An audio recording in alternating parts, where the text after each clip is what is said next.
Hello,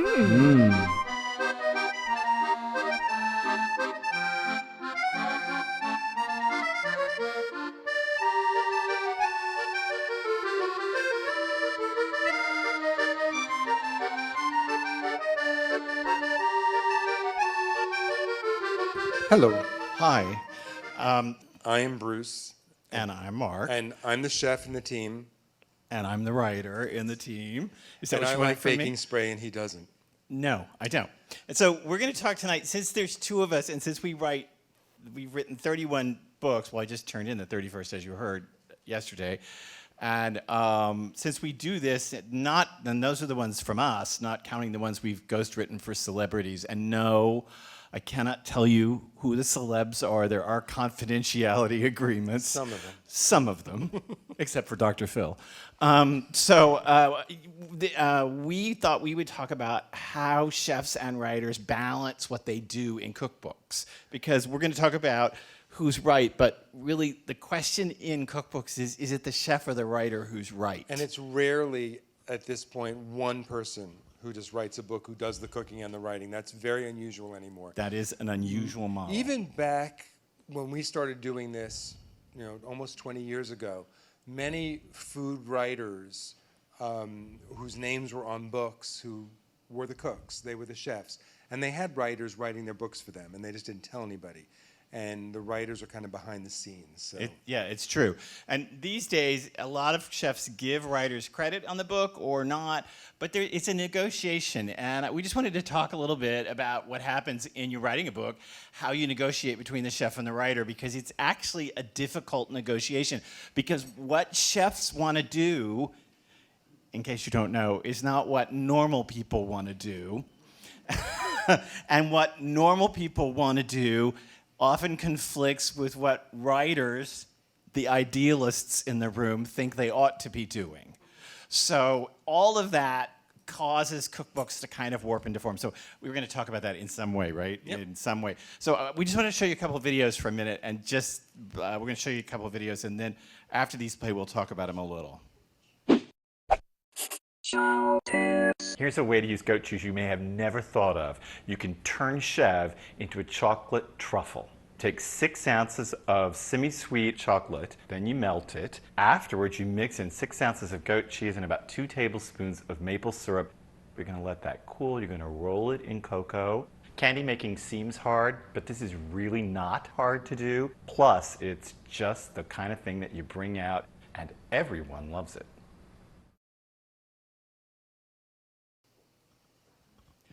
Okay. So. Even what we chose to make in those videos, as we divided up, we did a whole series of videos for Chow, tells you everything about the difference between Mark and me, and the attitude that I have as a trained chef when it comes to what we're going to do. Did you notice what I did and what he I said very casually, that's another hour, and then that's another hour, and then casually again, that's another hour. Because who cares when you end up with something so amazing? I guess that's And he made truffles. Did you notice he melted the chocolate in the microwave? I did. I would never do that. Right. It would go in a double boiler on a very low heat, and that's another hour. And you temper it perfectly. But the thing that's the truth of the matter is, and that why we play those videos too, is because honestly, if you just watched on Chow, you would have no idea actually. I mean, we're kind of pulling it out for you, but you'd have no idea who was actually the chef and who was the writer of those two videos. They look like basically the same things going on.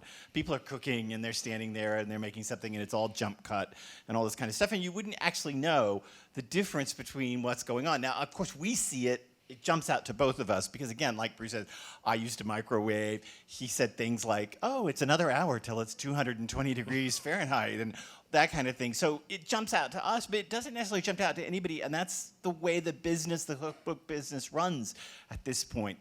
Everybody kind of has to be a kind of vanilla uniform chef-writer, even though it's all different across the industry, and chefs and writers are not the same thing. They really are. Okay, so let's just talk about us for just a brief second. So if you take a look at the first 2 books that we published, the Ultimate Ice Cream book, which is our best-selling book to date, and the Ultimate Party Drink book, they have my name on them, and they don't have Mark's name on them. Right.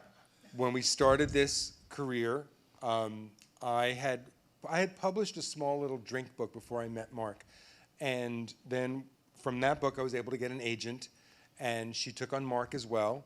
And the next thing we knew, she wrote and said, "Do you want to do an ice cream book? Because HarperCollins would do it. They'd like you to do it." And I had just taken it. In a previous life, I was an advertising creative director, and I was too busy with that work to take on an ice cream book. And full disclosure, I don't eat dairy. So I was like, so how am I going to do this? And Mark said, "I'll help you. We'll do this together, and we'll get this done." But they offered me the book. So he's like, "Don't worry about it. I'll help you with this." Well, also, we talked it through, and they said at the time, now the ice cream book was published in 99, so the publishing industry has changed a great deal. 20 years. They said at the time, nobody cares who the writer is. Nobody cares. Just the chef. We put the chef's name on. That's what anybody cares about in 1999. The industry has changed very much, but that's exactly how it went down. And so about 4 or 5 books in, we finally made demands, and Mark's name ended up on the cover, and was really great because he started. Do you know that's the first ever book about goat ever written? We wrote the first book ever about goat. And what Mark got to do in that book was to write it from his perspective, from a first person. And so the book started to get written as me, and I'm doing this, and Bruce is doing that, and here's what Bruce likes to do when he's working with a soft goat cheese. And he represents my recipes. That tells and you my everything creativity. about the change of the industry and the change of cookbook publishing itself. Is because by this point, by the time Goat gets published, which is 10 years after those other books, blogs are a thing, and Facebook is becoming a thing. And Instagram is not yet a thing, but still, nonetheless, the world is changing, and people are interested not just in collections of recipes, which is what those first books and our first 12 books were collections of with recipes. no photos, by the way. And they're starting to be interested in this personal story, which means the writer is suddenly jumping in front of the book. Just like blog writers, just like people who have blogs and people who have very popular Instagram feeds or YouTube feeds, they have jumped their personality in front of a chef necessarily. Yeah. And I think that's kind of what's going on there. And it's great. So Mark really got to express as much of his personality and creativity in the books as I always had, because the recipes really represent the way I like to cook and the way I eat. And yes, Mark tastes everything. Mark has to agree and approve on every recipe we do, but it's still what comes out of the kitchen is my creativity. So that he finally got a chance in our books, like Goat, and we wrote a book, Ham, An Obsession with the Hind Quarter, which we won a James Beard for. That he got to really present himself in it. Right, but that still doesn't mean that cookbooks aren't about recipes. And just to say that, you know, the last part of our career, this last 5 to 7 years, has been mostly about QVC. And it's been writing books that sell on QVC, like the Great American Slow Cooker book. And the Great Big Pressure Cooker book. The Great Big Pressure Cooker book. Vegetarian Dinner Parties was not picked up by QVC. No, that's not a QVC book. Vegetarian Dinner Parties was, we went back to a less mass market, a more foodie book. Again, where Mark got to write. In the Slow Cooker book, there's not much smart writing in terms of, well, you know, it's you know what I mean. That book took everything out of you to get 500 recipes into a format and organized and consistent. I just finished teaching an 8-week seminar on Virginia Woolf, and the Slow Cooker book is not Virginia Woolf territory. The Vegetarian Dinner Parties book is Virginia Woolf. And so he got in that book is all about how we throw dinner parties and how Mark makes a room comfortable for people as much as it is about the food I created for it. Right. And then there's the pressure cooker book. Which is back to more mass market. Yeah, which is much more mass market. And the book we just finished is the Instant Pot Bible, good gosh, which the manuscript went in at 1,100 pages yesterday. So another giant tome.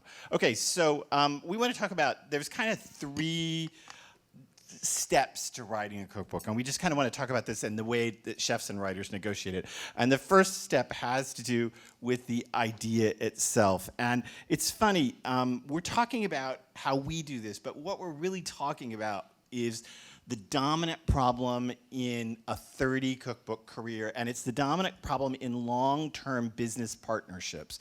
And that is, how do you keep creativity alive?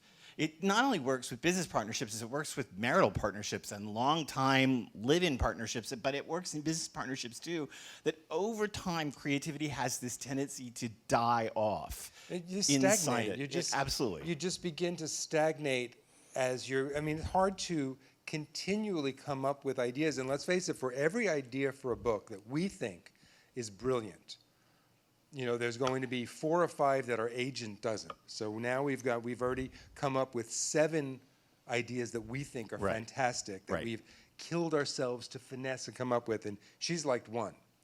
Then we have to try and sell that to a publisher.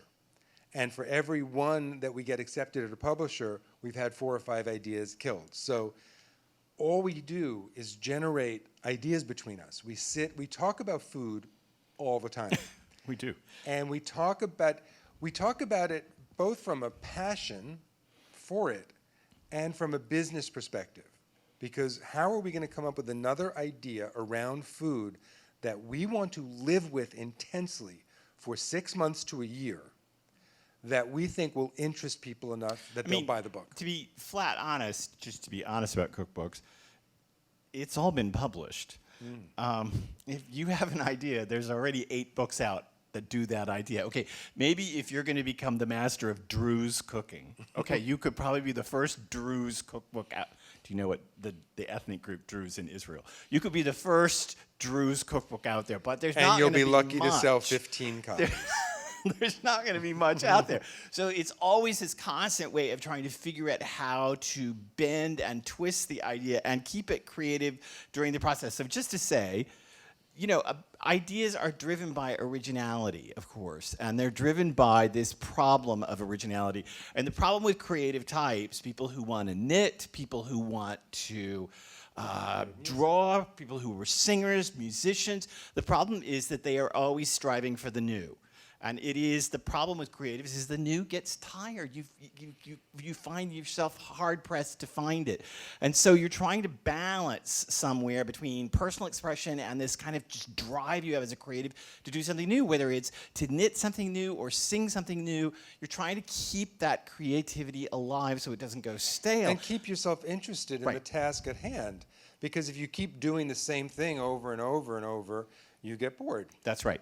So why don't you say something about this? So one of the biggest hurdles I have to overcome in creating recipes for books, especially, it's easier actually, this was from Vegetarian Dinner Parties. A book like that is easier for me to come up with something exciting and new because I don't have the limits of a mass market audience. I'm not necessarily looking for a QVC buyer for this book. So I'm not doing a whole lot of mac and cheese casseroles and taco soups. And I'm trying to be more foodie and more high-end. So I was able to what you're looking at there is a tray of roasted globe red grapes and green olives. They get roasted with honey and balsamic. Then when they come out of the oven, I've sauteed walnuts and lemon zest and garlic and rosemary and olive oil. And I toss that up into it and cover the whole thing in Parmesan. And it's just an amazingly complex series of sweet and tart and umami, and it's to be that level of creative, I find it actually much more fun for me. And when I get free reign, and when we do books like The Vegetarian Dinner Party, where there are very few restrictions Mark puts on me, and he's the one, as the writer, who puts lots of restrictions on me. Like, I do. This last book we just turned in, I was not allowed to use anything I couldn't find at our local Stop and Shop. We live in Litchfield County, and we live way up at the top of the state, about a mile from the Mass border. And yes, it's still snowing, and where we live. And we live up there at the top of the state, and Stop and Shop is 20 minutes from our house. We live very, very rural and very, very remote. And we made this agreement in the Instant Pot Bible that he couldn't use an ingredient that we couldn't find in the Winstead Stop and Shop. And then I have our editor saying to me, now make sure in that book you put Dan noodles, the Sichuan dish, and mappa tofu in. And I said to Mark, well, I have to get my Chinese chili paste from Chengdu. No. And he's like, you've got to figure out a way to make Dan noodles out of what you could find at Stop and Shop. So in some ways that is kind of fun and fascinating.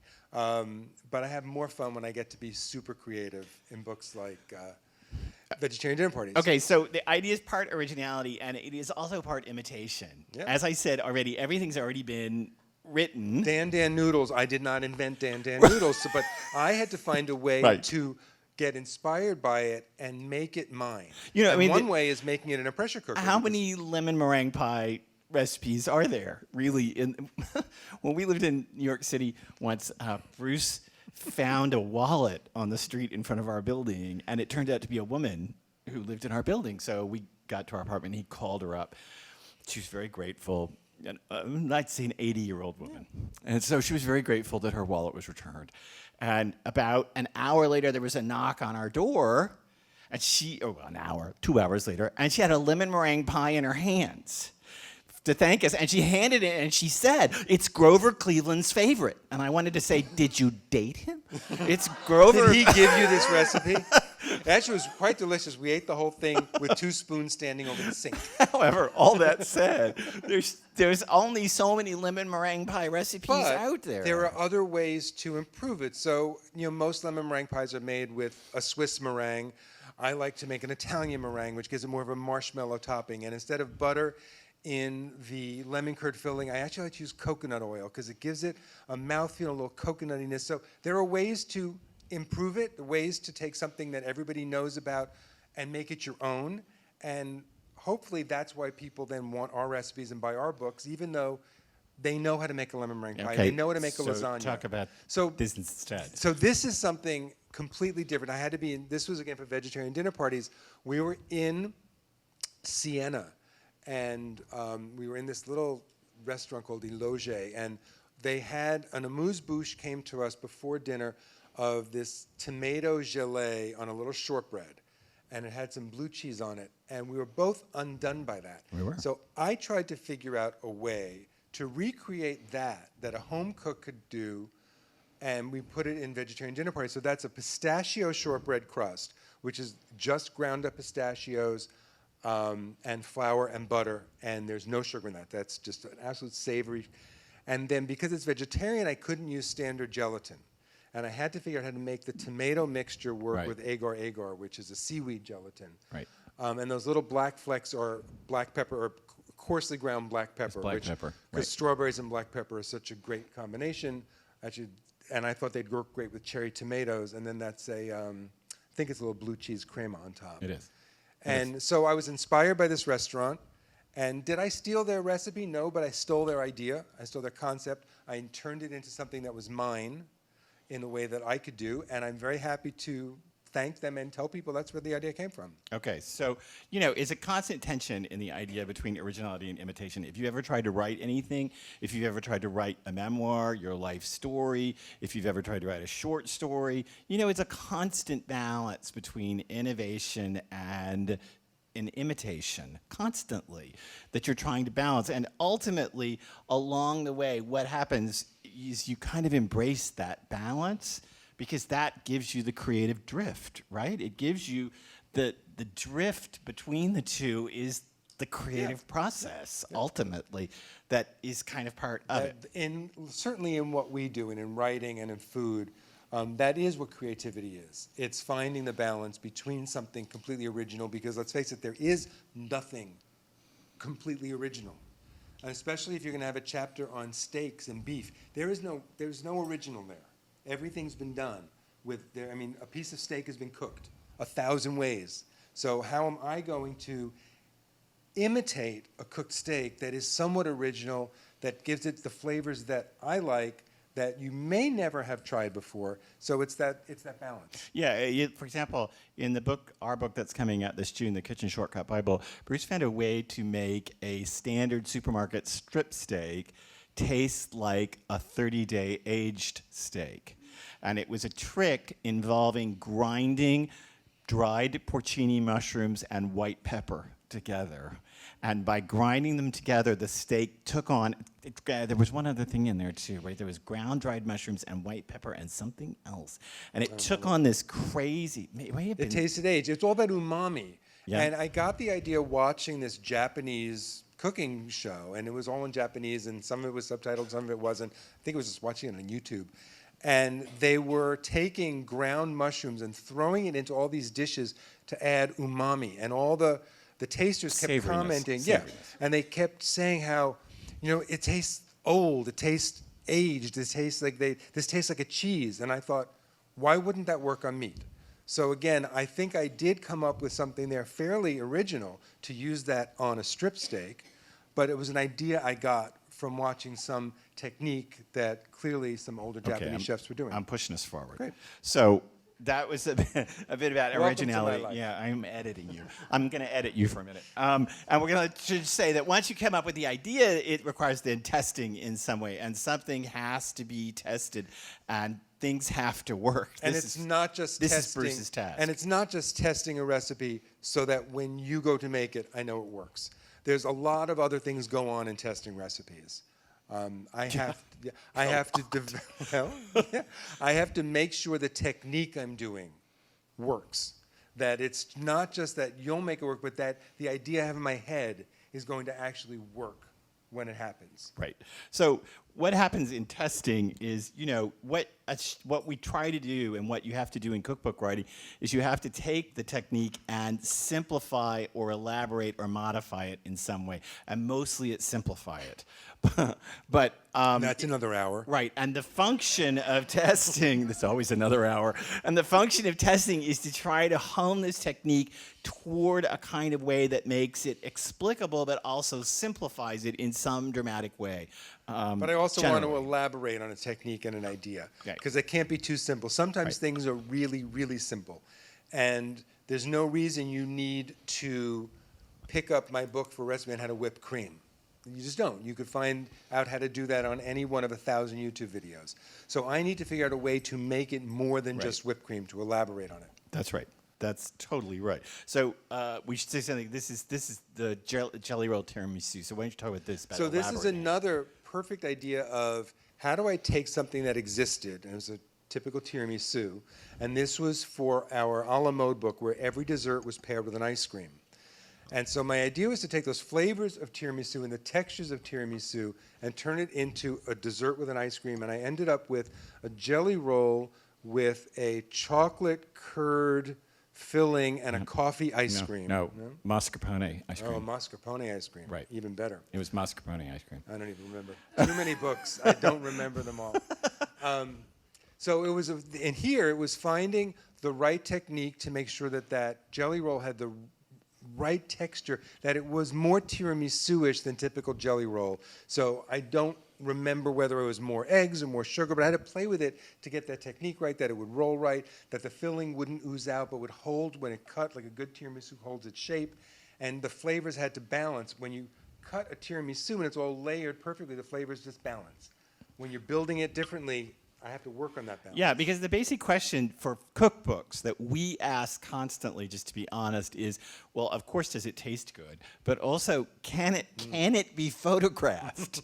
Because that is a giant question for cookbooks. Because it's let's say that making that cajeta that you saw in that video, that's not a very good photographable image. I mean, it's nice in the video to see him pouring that hot cajeta into the jar, but if you think about what a photograph would look like, it's just going to look like smeared sauce paste. I'm fascinated. It's not going to look great in a photograph. I'm fascinated to hear that because we are shooting a cajeta-style caramel for the Instant Pot I was Bible next not week. involved in that shot list. And it also has to do with, can it be reproduced? And these are all the questions that we are constantly asking.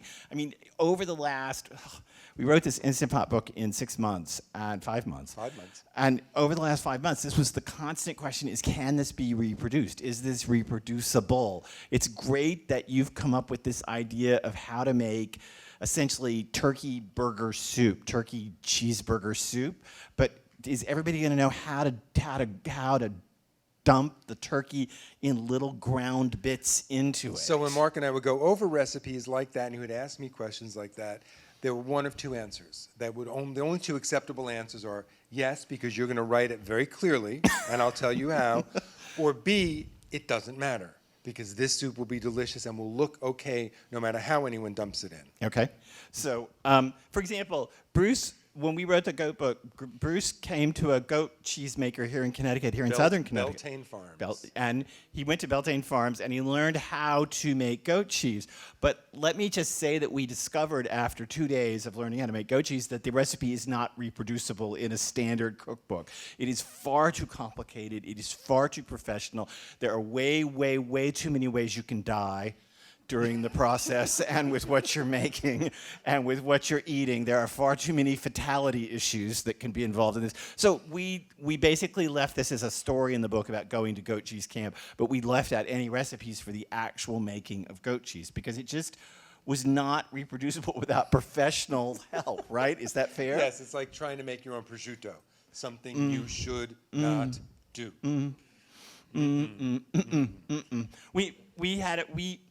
So when we were writing the handbook, there's this fancy man up by us In Great Barrington. in Great Barrington, Mass, who owns this little Frenchy shop.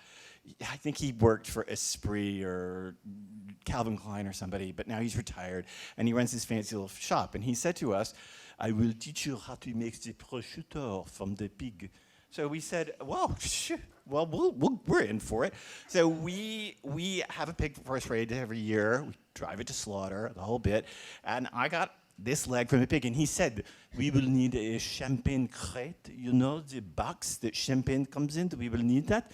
We didn't quite know why that was, and then Bruce said to him, Later, why do we need the champagne he box? said, Because it looks good. looks good. And I also said to him, wait, why did we need that bottle of $100 cognac? He said, because I like cognac. Because I like it. So, so he taught us. So we went through this whole thing. Well, in the end, he didn't know anything, No, and what and we we had ended to up with throw out- is a box of maggots, Yeah, because it he was didn't know bad. anything about how to cure But it was ham. important that we went through that because then we were able to write in the book, don't make your own prosciutto. You shouldn't. No. Because you could die from eating it. No. If you make it yourself. You should not do that. And finally, okay, this is going to be much more about me. So That is my kitchen. I've let you go too long.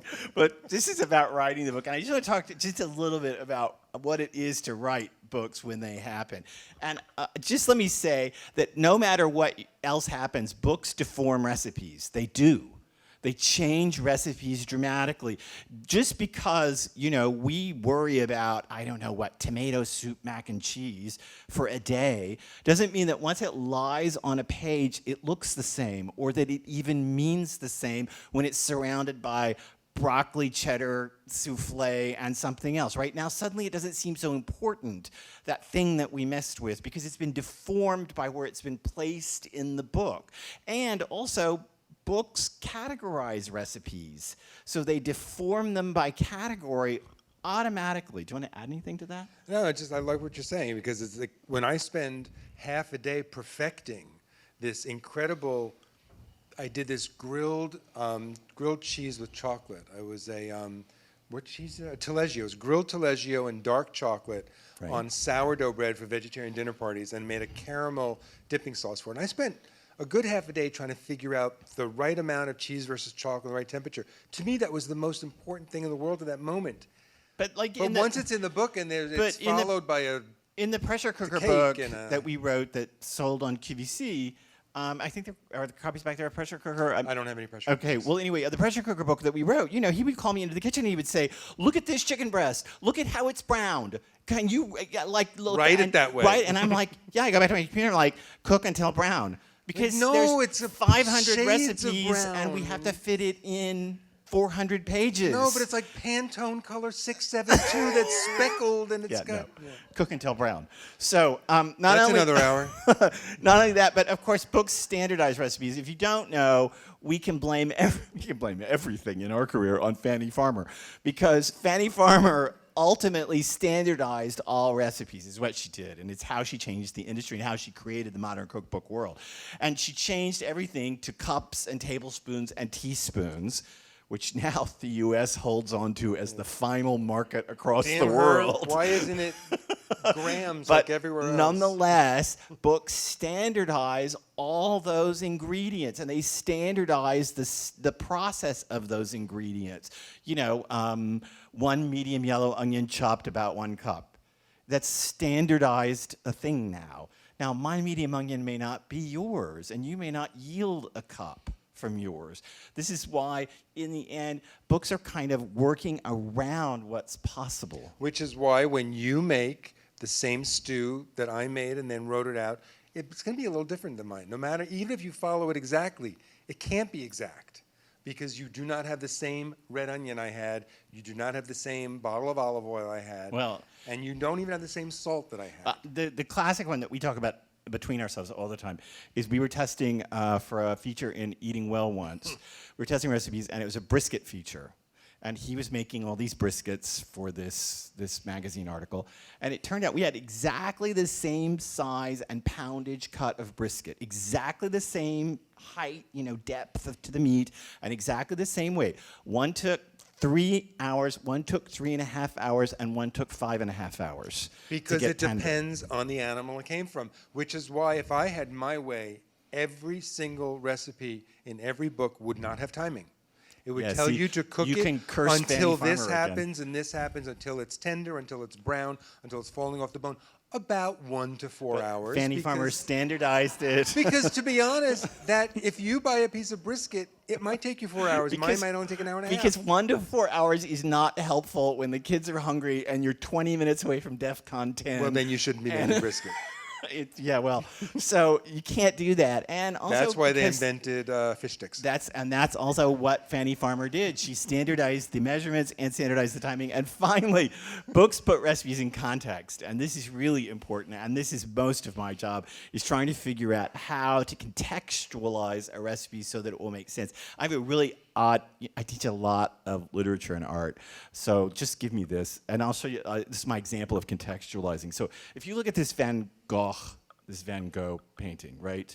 And, it's a beautiful painting, and whatever else you think about it, if I put a sentence below it,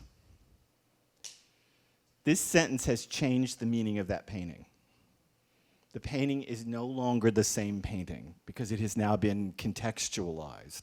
And that sentence took this piece of creativity and it made it mean something maybe even more than Van Gogh wanted it to mean, right? In fact, it does make it mean more.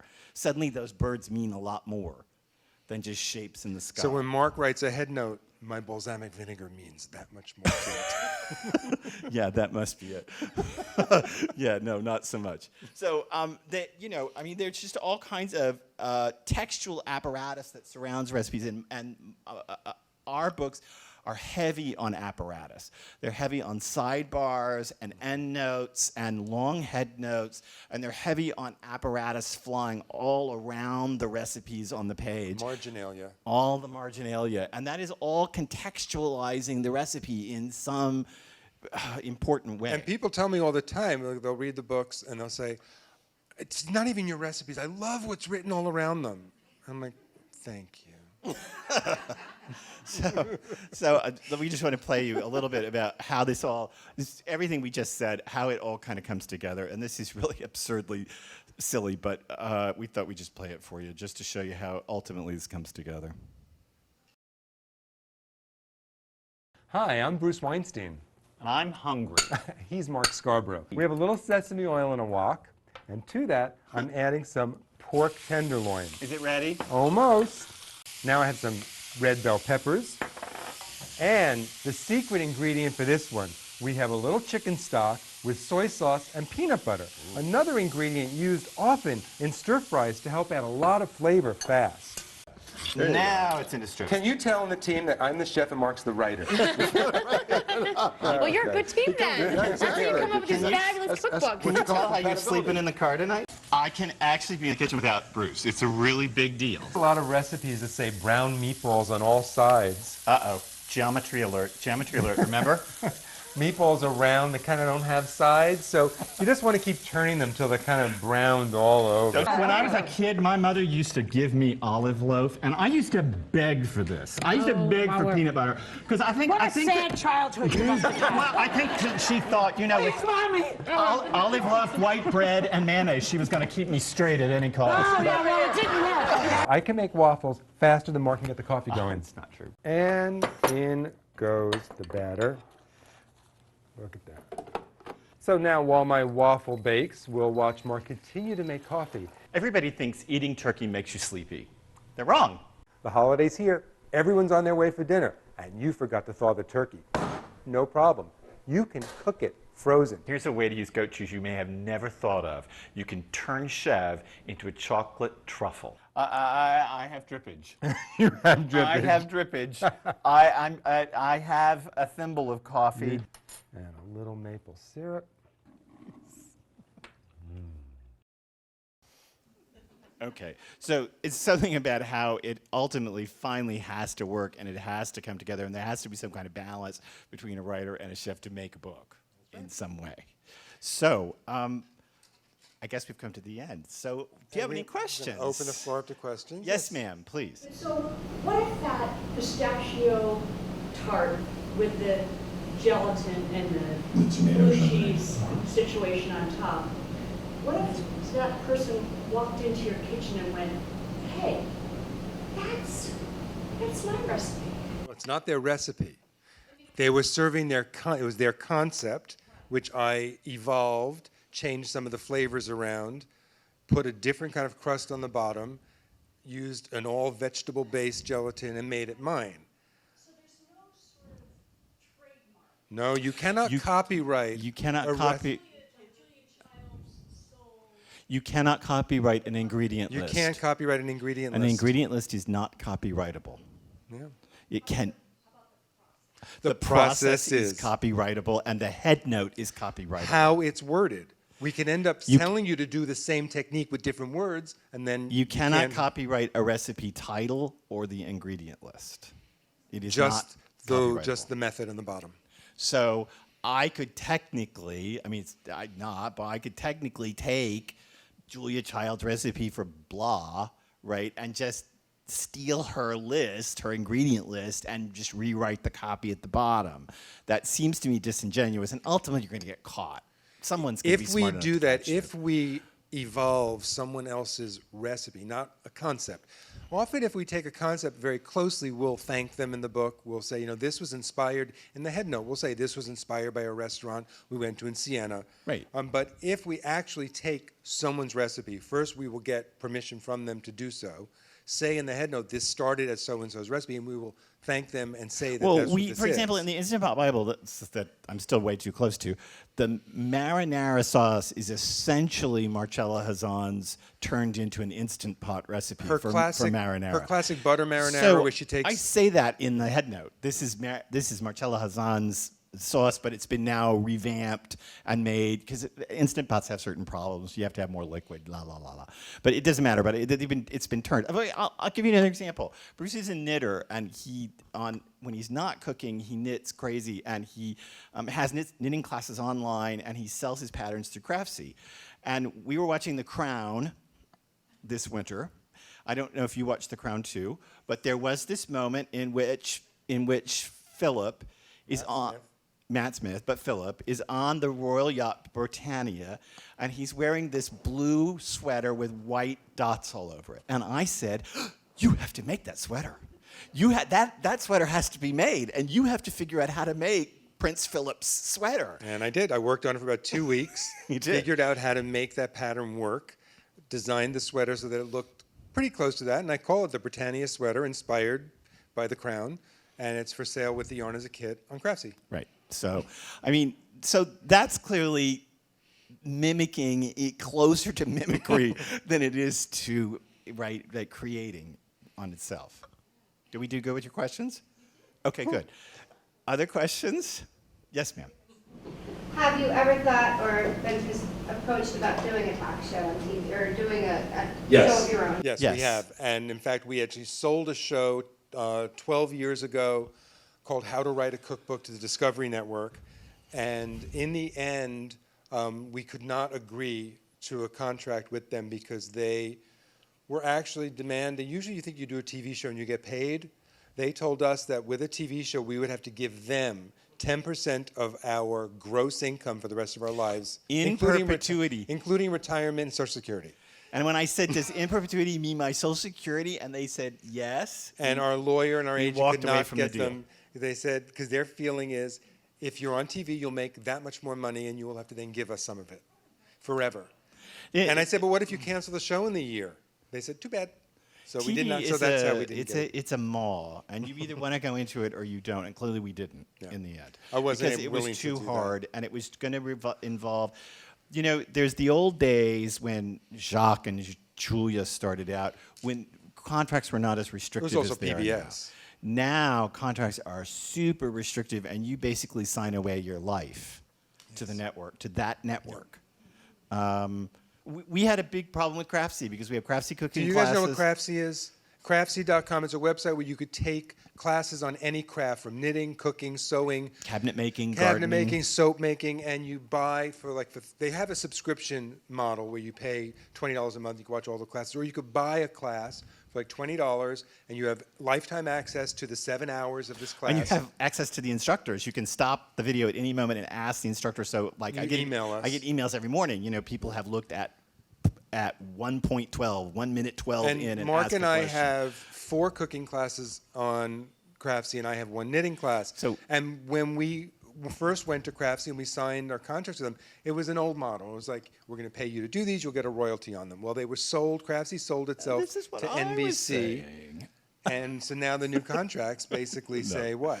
No, it's true. And now the contracts are with Crafty's been sold to NBC, and the contracts are super exclusive. Like, you can't. We refuse to sign because it says basically you can't appear on any other network or any other TV property ever for the rest of your life, because now you're owned by NBC Universal. So that's just not going to work. I mean, you know what? I'd rather play with my colleagues in Litchfield County than do that. To be quite honest So with we you. don't have a TV show. So, But we get to be guests with but we get to be on Barbara Walters' show. I mean, we're on The View, and Yeah, you we don't have get to do be anything on to other be on people's those shows. shows. Yes, ma'am. You wanted to say. It wasn't a question. I love your description of how to write a cookbook. It just, the concept of the context and what happens, that whole learning process must have evolved from Yeah, totally. And it evolved as cookbooks evolved too, because what it was like to write those first few single subject books without pictures In was 99. very different than how we approach a book now. So not only did how we approach books change and evolve, and we learned, but books themselves have changed, so we've had to continually change with it. I don't know if you know this, but this is an example of how the industry has changed in the 20 years that we've been in it. 20 years ago, editors had acquisition authority, right? An editor could buy a book. Yeah, I take it you're you're the editor at Little Brown, and I take you my book, and I say, here's my book, and you either say yeah or no, right? About 10 years ago, editors lost acquisition rights. No editor can now acquire a book. It's impossible. Publishers could acquire the books. So the editor had to take the book to the publisher and sell the publisher on the concept. And the publisher would say yay or nay. Now, as of about 2 years ago, publishers have lost acquisition ability. And publishers no longer have any access or ability to disperse funds for advances on books. The only person with that power is the marketing director. And the marketing director decides what books will be published. So the 27-year-old marketing kids get to tell the seasoned editors and publishers That's right. what they can buy based on what they think will sell. That's right. And so that's what happens now. Now editors have to sell their publisher, and then the publisher has to sell the marketing director. And the marketing director can greenlight the book. And then sometimes you're really lucky, and like we wrote this Kitchen Shortcut Bible, and then our editor came to us before it's even published, because it comes out next month, and said, we want you guys here at Little Brown to do the Instant Pop book for us. But you have 5 months to do it. That's unusual. And he was being pushed by marketing people. Yeah, because they were like, we make need that this happen. book out now, and we need the book. So you're going to, basically the marketing people told our editor that we had 3 months to write the book. And we said, we can't write a book that size in 3 months. So we negotiated down to 5 months. And let me tell you, the last month of writing this, he was emailing every day. Can you turn it in now? Can you turn it in now? Is it ready? Is it ready? Is it ready? We have a whole presentation. Sometime we'll come back and do it for you. We have a whole presentation on exactly the mechanical process of writing a book, not the thought process, but like what steps happen in the publishing process as you go through the whole process, and how does it work to get through the process. It's an amazing process, and it involves, I think we have it down to 16 mechanical steps. So to get the book from The first concept. one is have lots of coffee in the morning. And the last one is have lots of bourbon before dinner. Lots of bourbon. Lots of bourbon. You have any other questions? Lee. Because we're on Facebook together, we only met once before, but I'm a gigantic fan of these guys. Tell me, I just saw a picture of your kitchen. It's a nice kitchen. It's a small kitchen. How many Instant Pots? Oh. At the moment, I have 16 Instant Pots. I have a big pantry and a garage. And that doesn't count the Fagor electric pressure cookers that I still have from the other book and all the stovetop pressure cookers. I probably have about 27 pressure cookers. Okay, we wrote 12 cookbooks in a 600 square foot Manhattan apartment. The kitchen was 4 feet wide, and you couldn't open the stove without stepping to the side. We wrote them in that book, and we had a Manhattan storage space. Yeah. All the equipment, the food processor, the blender, everything was in the storage space. So- and I always wanted to write every recipe. Take the cart to the storage space. And get your get your microwave. Get your microwave. Bring it back to your kitchen. So Excited. I want to say that I want to thank Lee for inviting us. I guess we've come to the end. Thank you So very thank you. much.